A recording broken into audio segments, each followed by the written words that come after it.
Welcome to Kiran sir YouTube channel. నేను మీ కిరణ్ సార్ని. మనము ఆంధ్రప్రదేశ్ మరియు తెలంగాణ రాష్ట్రాల్లో గ్రూప్ 1 గ్రూప్ 2 నోటిఫికేషన్లు వెలువడ్డాయి. రెండు తెలుగు రాష్ట్రాల్లో డేట్స్ కూడా ప్రకటించడం జరిగింది. మరి 17 తారీఖు నాడు ఏపీపీఎస్సి గ్రూప్ 1 ప్రిలిమ్స్ జరగబోతుంది. తెలంగాణలో మనకు జూన్లో గ్రూప్ 1, తర్వాత ఆగస్టులో గ్రూప్ 2, అక్టోబర్లో గ్రూప్ 3 జరగబోతుంది. 12 తారీఖు నాడు ఎల్లుండి జరగబోయే క్యాబినెట్ మీటింగ్లో ముఖ్యమంత్రి రేవంత్ రెడ్డి గారు, తెలంగాణ ముఖ్యమంత్రి, ఈ గ్రూప్ 2 గ్రూప్ 3 పోస్టుల పెంపుపై నిర్ణయం తీసుకోనున్నారు. ఖచ్చితంగా పోస్టులు పెరుగుతాయి, అవునా? ఇక అలాగే తెలంగాణలో జాబ్ క్యాలెండర్ కూడా ఖచ్చితంగా ఇస్తారు. జాబ్ క్యాలెండర్కి సంబంధించి టీఎస్పీఎస్సీ అనేది Telangana state public service commission అనేది దాని మీద పూర్తి కసరత్తు చేసింది. ఇక ఆంధ్రప్రదేశ్ రాష్ట్రంలోనైనా తెలంగాణ రాష్ట్రంలోనైనా మరి ఈ గ్రూప్ 1 గ్రూప్ 2కి సంబంధించినటువంటి కరెంటు లేటెస్ట్ ఇష్యూస్ అనేవి చాలామందికి ఇబ్బందికరంగా మారుతుంది. రెగ్యులర్ సబ్జెక్ట్ అనేది అందరూ చదువుకుంటారు, కానీ లేటెస్ట్ ఇష్యూస్ విషయంలో కరెంట్ అంశాలని ఇటీవల జోడించుకుంటూ అడుగుతున్నాడు. కాబట్టి కరెంటు ఇష్యూస్ అనేవి చెప్పుకునే ప్రయత్నం చేద్దాం. చెప్పే ముందు రీసెంట్గా మనకు ఏపీపీఎస్సికి సంబంధించి ఈ యొక్క ఆంధ్రప్రదేశ్ చరిత్ర సంస్కృతి బిడ్ బ్యాంక్ రిలీజ్ అయింది కిరణ్ పబ్లికేషన్ నుండి. ఈ కిరణ్ పబ్లికేషన్ నుంచి రిలీజ్ అయినటువంటి ఆంధ్రప్రదేశ్ చరిత్ర సంస్కృతి 75 మార్కులు ఉంటుంది ఏపీలో గ్రూప్ 2లో. ఈ 75 మార్కులు కవర్ అయ్యే విధంగా బిడ్ బ్యాంక్ రిలీజ్ చేయడం జరిగింది.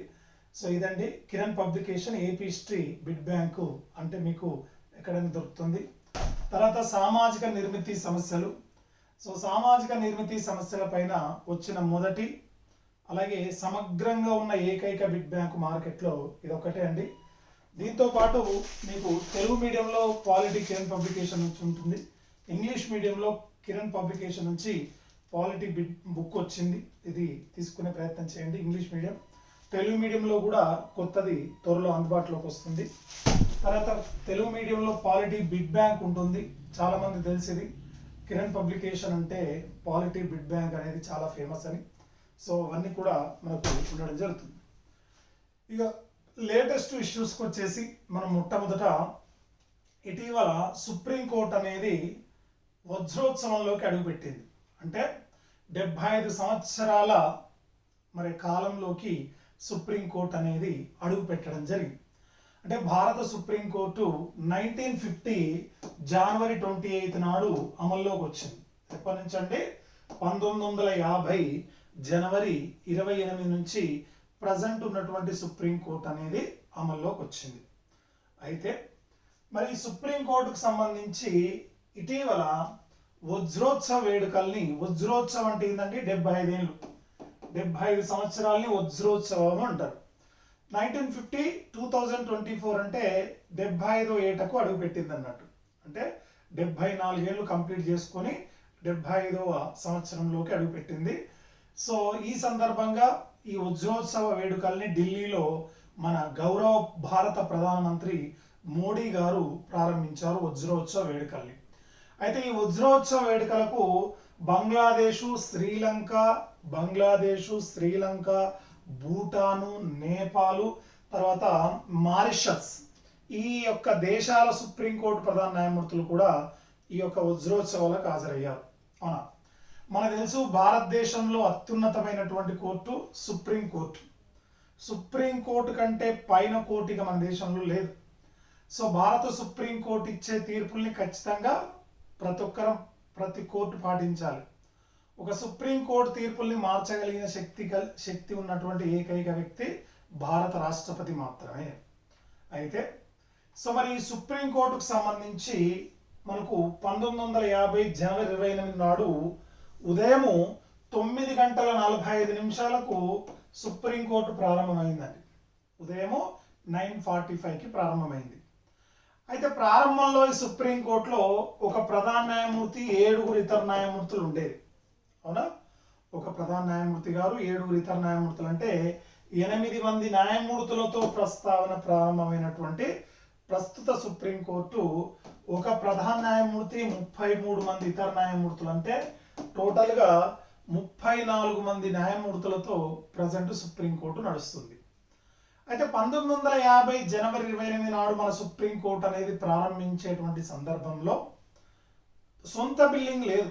సొంత బిల్డింగ్ సుప్రీంకోర్టు ప్రారంభంలో లేదు. పార్లమెంటులోనే మనకు ఛాంబర్ ఆఫ్ ప్రిన్సెస్ అనేటువంటి ఒక గదిలో ప్రస్తుత సుప్రీంకోర్టు అంతకుముందు పనిచేసేది. ఆ తర్వాత ఇప్పుడు ఉన్నటువంటి బిల్డింగ్ ఏదైతే త్రిభుజాకారంలో ఉంటుందో, ఈ బిల్డింగ్ ఏదైతే ఉంటుందో 1954 అక్టోబర్ 29 నాడు, ఏ రోజు అంటే 1954 అక్టోబర్ 29 నాడు మొదటి రాష్ట్రపతి అయినటువంటి డాక్టర్ బాబు రాజేంద్ర ప్రసాద్ గారు శంకుస్థాపన చేశారు. అది 1958 ఆగస్టు 4 నాడుకి పూర్తయిపోయి 1958 ఆగస్టు 4 నాడు ప్రారంభోత్సవం చేశారు. అంటే ఇప్పుడున్న బిల్డింగ్, అవునా, భారత సుప్రీంకోర్టు భవనం. సో మరి ఈ యొక్క సుప్రీంకోర్టు యొక్క చిహ్నాన్ని సారనాథ్లోని అశోక స్తూపం నుండి స్వీకరించారు. సారనాథ్లోని అశోక స్తూపం నుండి స్వీకరించారు. సో మరి ఈ సుప్రీంకోర్టు అనేది ఎక్కడ ఉంటుందంటే ఢిల్లీలోని తిలక్ రోడ్ ఉంటుంది కదండి, తిలక్ మార్గం, అవునా, ఆ తిలక్ రోడ్లో దాదాపు 17 ఎకరాస్లో ఉంటుందండి. ప్రస్తుత సుప్రీంకోర్టు ఢిల్లీలోని తిలక్ రోడ్లో 17 ఎకరాలలో ప్రస్తుత సుప్రీంకోర్టు అనేది ఉంది. మరి భారత సుప్రీంకోర్టు 75 సంవత్సరాలు పూర్తయినటువంటి సందర్భంలో మనం ఘనకీర్తిని కనుక తెలుసుకుంటే, సో భారత సుప్రీంకోర్టు చరిత్రలో చరిత్ర గతిని మార్చినటువంటి కోర్టులు రెండే రెండు. ఒకటి గోలక్నాథ్ కేసు, రెండు Kesavananda Bharati case.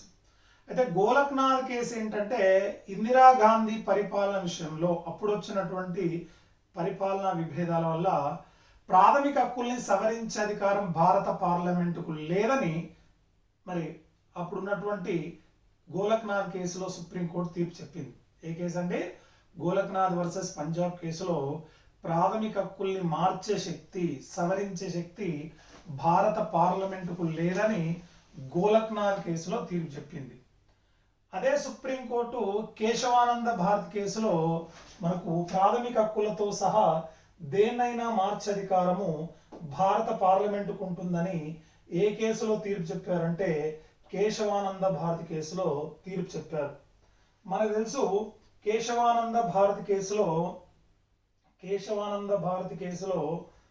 Okay, Kesavananda Bharati case అనేది చాలా పెద్ద కేసు. ఇందులో 13 మంది న్యాయమూర్తులు పాల్గొన్నారండి. మొత్తం ఎంతమంది న్యాయమూర్తులు? 13 మంది న్యాయమూర్తులు పాల్గొన్నారు. ఈ 13 మంది న్యాయమూర్తుల్లో 7 అనుకూలంగా 6 వ్యతిరేకంగా తీర్పు చెప్పారు. 7-6తో, అంటే ఒక్కరు అనుకూలంగా ఉన్నా సో అది జడ్జిమెంట్ అవుతుంది.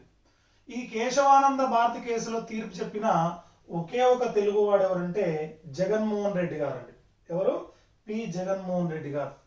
కేశవానంద భారతి కేసులో తీర్పు చెప్పిన ఒకే ఒక తెలుగువాడు ఎవరంటే ఏం చెప్పాలి? పి జగన్మోహన్ రెడ్డి గారు. అవునా, 13 మంది న్యాయమూర్తులు ఉన్నారు కదా, ఆ 13 మంది న్యాయమూర్తుల్లో ఒక్కడే ఒక తెలుగువాడు ఉండేది. అప్పుడు న్యాయమూర్తి, లాయరు ఎవరైనా పి జగన్మోహన్ రెడ్డి గారు. తర్వాత మనం చూస్తే కేశవానంద భారతి కేసు ఎస్ఎం సిక్రీ ప్రధాన న్యాయమూర్తి ఉండేప్పుడు. అయితే భారతదేశ చరిత్రలో మనకు సుప్రీంకోర్టు తీర్పుల్లో కేశవానంద భారతి కేసు ఒకటి, తర్వాత గోలక్నాథ్ కేసు ఒకటి ప్రధానమైన కేసుగా చూస్తాం. ఇంకా చాలా కేసులు ఉన్నాయి, అవునా. సుప్రీంకోర్టు ఇచ్చినటువంటి జడ్జిమెంట్లో సో చాలా కేసులు, Champakam Dorai Rajan case, SR Bommai case, చాలా కేసులు సుప్రీంకోర్టు జడ్జిమెంట్ ఇచ్చింది. తర్వాత Vishaka versus state of Rajasthan, పనిచేసే ప్రదేశాల్లో మహిళలను లైంగికంగా వేధించరాదని, ఇలా చాలా జడ్జిమెంట్లు సుప్రీంకోర్టు ఇచ్చింది. అయితే భారతదేశ చరిత్రలో సుప్రీంకోర్టుకు సంబంధించి మనకు జనరల్గా మన ఇద్దరు తెలుగు వాళ్ళు ఇప్పటివరకు సుప్రీంకోర్టు ప్రధాన న్యాయమూర్తులు అయ్యారు. ఒకరు కోకా సుబ్బారావు గారు, అవునా, తూర్పుగోదావరి జిల్లా వాస్తవులైనటువంటి కోకా సుబ్బారావు గారు మనకు సుప్రీంకోర్టు ప్రధాన న్యాయమూర్తి అయినటువంటి మొదటి వ్యక్తిగా మనం చూస్తాం. 1966లో మనకు సుప్రీంకోర్టు ప్రధాన న్యాయమూర్తిగా 9 నెలలు పనిచేసిన కోకా సుబ్బారావు గారు, తర్వాత 16 నెలలు పనిచేసినటువంటి ఎన్వి రమణ, కృష్ణా జిల్లాకు చెందినటువంటి నూతలపాటి వెంకటరమణ గారు 16 నెలలు సుప్రీంకోర్టు ప్రధాన న్యాయమూర్తిగా మనకు 2021లో ప్రధాన న్యాయమూర్తిగా చూసాం మనం. అయితే భారతదేశ చరిత్రలో ఇప్పటి వరకు ఒక మహిళలు న్యాయమూర్తులు అయ్యారు. జస్టిస్ ఫాతిమా బీబీ నుంచి చూస్తే సో ఇప్పుడున్నటువంటి బివి నాగరత్నం వరకు మహిళలు న్యాయమూర్తులు అయ్యారు. అయితే మొట్టమొదటిసారిగా మనకు 2027 సంవత్సరంలో బివి నాగరత్నం గారు, ఎవరండి? బివి నాగరత్నం గారు సో 2027 సెప్టెంబర్ 24 నాడు మొదటి మహిళ సుప్రీంకోర్టు ప్రధాన న్యాయమూర్తి కాబోతున్నారు. ఎందుకంటే ఏజ్ ప్రకారంగా ఒక సుప్రీంకోర్టు ప్రధాన న్యాయమూర్తి యొక్క పదవి విరమణ వయసు 65 సంవత్సరాలు ఉంటుంది కాబట్టి సో ఈ 65 సంవత్సరాలకు సంబంధించి మరి బివి నాగరత్నం గారు సీనియారిటీ ప్రకారము వారు 2027 సంవత్సరంలో తొలి మహిళ హైకోర్టు ప్రధాన న్యాయమూర్తి కాబోతున్నారు. అవునా? సరే, తొలి మహిళ సుప్రీంకోర్టు ప్రధాన న్యాయమూర్తి కాబోతున్నారు మన బివి నాగరత్నం గారు. అవునా? ఆ తర్వాత మనం చూస్తే భారతదేశ చరిత్రలో మరి ఇప్పుడు ప్రజెంట్ సుప్రీంకోర్టులో మహిళా న్యాయమూర్తులు 3 ఉన్నారు. ఇమా కోయిలి ఉన్నారు, తర్వాత బివి నాగరత్నం గారు ఉన్నారు, తర్వాత బేలా మాధుర్య త్రివేది గారు.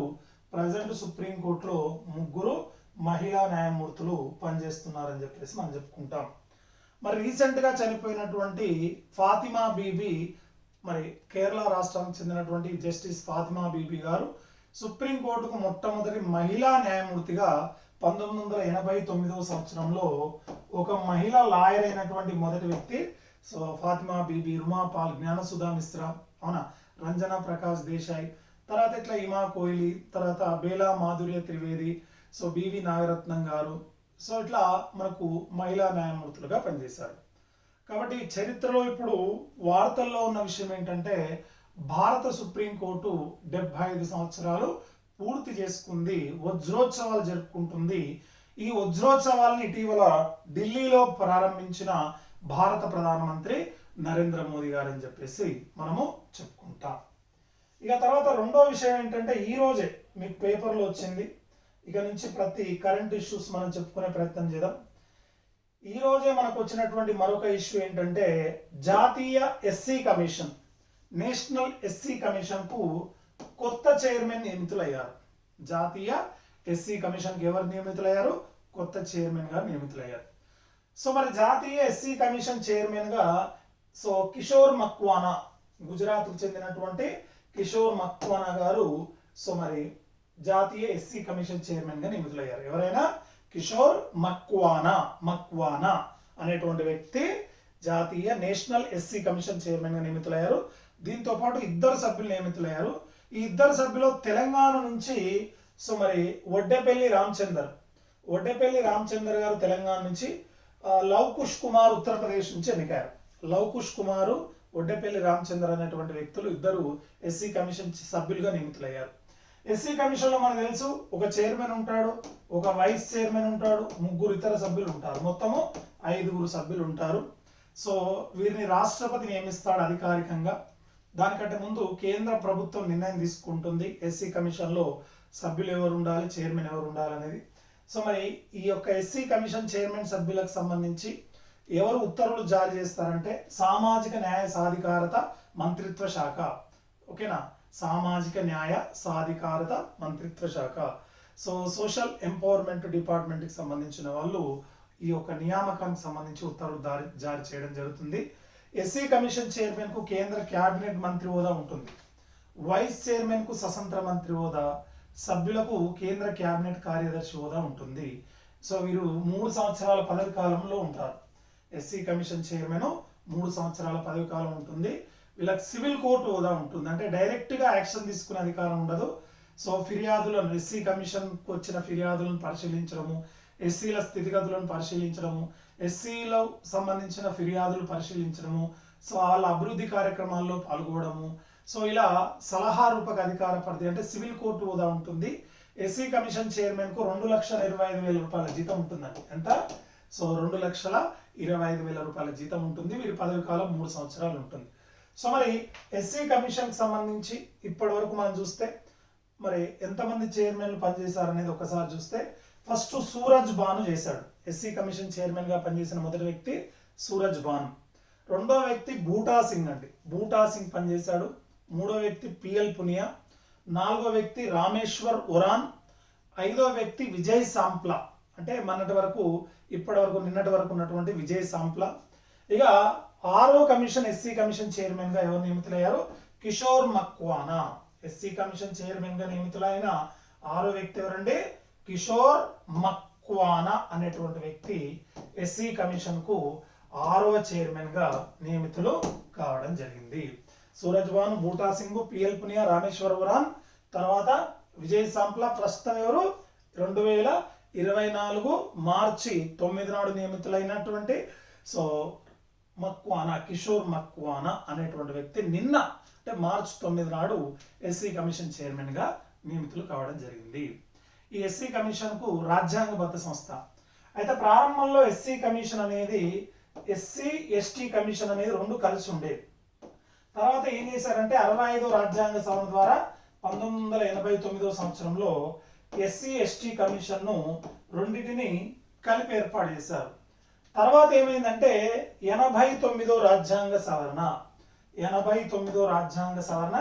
2003వ సంవత్సరంలో ఎస్సీ కమిషన్ నుండి ఎస్టీ కమిషన్ వేరు చేసి 2004 ఫిబ్రవరి 19 నుండి ఎస్టీ కమిషన్ అనేది సపరేట్ గా పనిచేయడం ప్రారంభించింది.